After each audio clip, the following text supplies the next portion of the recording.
Hi friends, जोहार। Study point JHR में आपका स्वागत है। आज हम लोग IDBI बैंक की तरफ से वैकेंसी लिख ली है जिसका नाम है जूनियर असिस्टेंट मैनेजर। उस पोस्ट के लिए वैकेंसी है। लगभग पोस्ट है आपको 600 प्लस पोस्ट के लिए वैकेंसी है।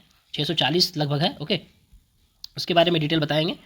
क्या दिया हुआ है देखिए, आपको लास्ट सबमिशन डेट ऑनलाइन का 12 मार्च है और स्टार्टिंग जो है 1 मार्च से, यानी कि कल से आपको अप्लाई शुरू हो जाएगा। एक मार्च 2025 से। Last date of fee payment का 12 मार्च 2025 तक है।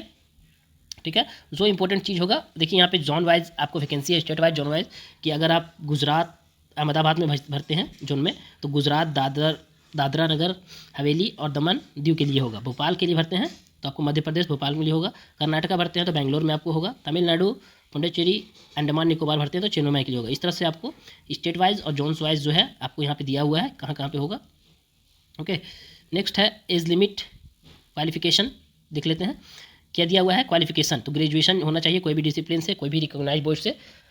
उसके बाद एज लिमिट की बात करते हैं तो 1 मार्च 2025 तक मिनिमम 20 साल और मैक्सिमम 25 साल होना चाहिए।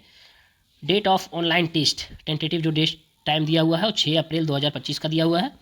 नंबर ऑफ वैकेंसी 650 पोस्ट के लिए वैकेंसी है। मैंने अभी 600 प्लस बताया था, तो 650 पोस्ट के लिए वैकेंसी है, जिसमें से आपको अलग अलग कैटेगरी वाइज है।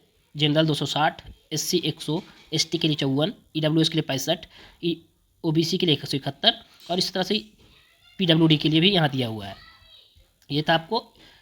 उसके बाद आपको बोर्ड टाइमलाइंस दिखी यहाँ पे दिया हुआ है कि आपको cut off for eligibility criteria age limit और क्वालिफिकेशन जो है 1 मार्च 2025 तक आपको काउंट होगा। Online registration for submission online application जो है 1 मार्च से 12 मार्च तक होगा।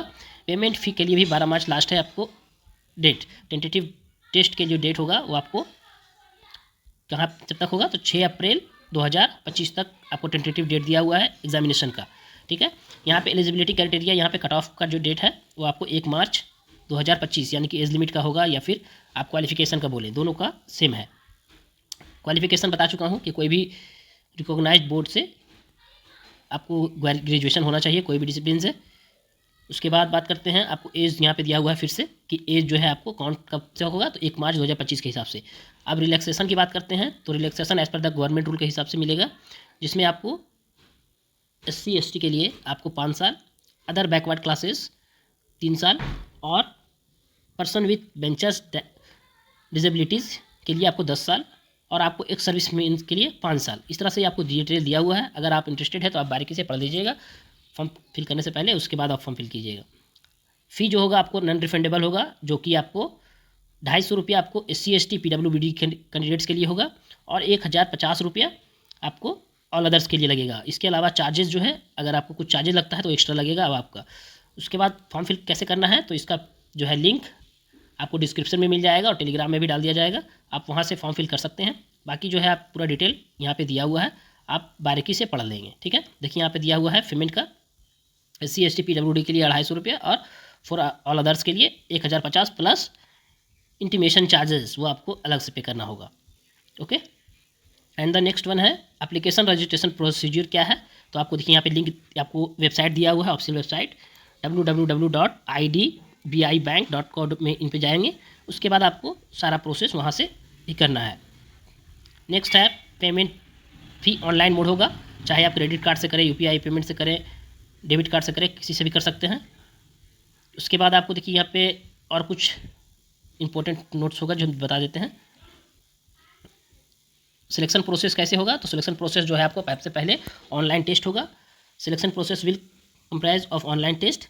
उसके बाद आपको पर्सनल इंटरव्यू होगा। अगर आप उसमें से क्वालिफाइड होते हैं तो आपको इंटरव्यू लिया जाएगा। इस तरह से आपको सिलेक्शन होगा। अब ऑनलाइन टेस्ट में क्या क्या पूछा जाएगा, सिलेबस क्या रहेगा, उसके बारे में बताते हैं।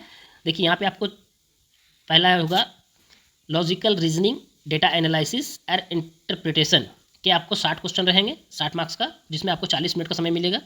इंग्लिश लैंग्वेज 40 मार्क्स का 40 क्वेश्चन 40 मार्क्स के लिए 20 मिनट का समय मिलेगा।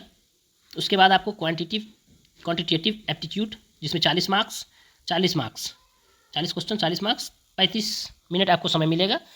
उसके बाद है आपको last general economy banking awareness, ये आपको GK मिलाकर सब कुछ रहेगा। जो बैंक उसमें आपको 60 क्वेश्चन रहेंगे 60 मार्क्स के लिए, टोटल 25 मिनट समय मिलेगा, यानी कि कुल मिला के आपको 2 घंटे का समय मिलेगा, 2 आवर्स का समय मिलेगा। अगर आप बात करते हैं रॉन्ग आंसर का, तो आपको 0.25 के हिसाब से आपको माइनस किया जाएगा, यानी कि 1/4 के हिसाब से आपको माइनस मार्किंग होगा। ओके फ्रेंड्स, इसके अलावा अगर और कुछ जानकारी हो तो देख लेते हैं। एक मिनट। अगर कुछ इसके अलावा अगर आपको कुछ जानकारी चाहिए तो आप कमेंट बॉक्स में कमेंट कर सकते हैं, आपको जानकारी दिया जाएगा। बाकी जो है इसका PDF टेलीग्राम में डाल दिया जाएगा, आप वहाँ से भी बारीकी से 1 बाय 1 पढ़कर ले सकते हैं। ओके फ्रेंड्स, यही था आपको मैं जितने भी बताने की चीज़ बता चुका हूँ।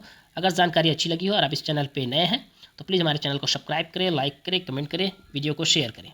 Thank you friends.